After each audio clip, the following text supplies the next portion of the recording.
Sveiki, mani sauc Daiga Sergejeva. Esmu Jara Atvārna tehniskais atbalsts.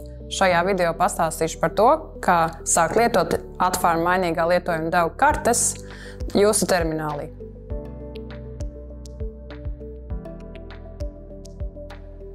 Ievietojam USB atmiņas kartes shape formātu failu terminālī.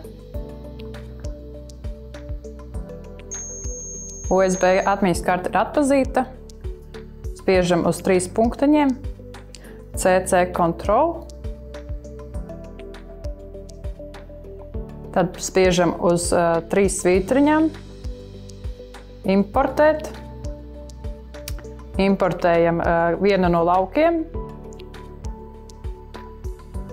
importēt. Spiežam programmu kartējums. Giva failam jābūt akceptētam, importēt.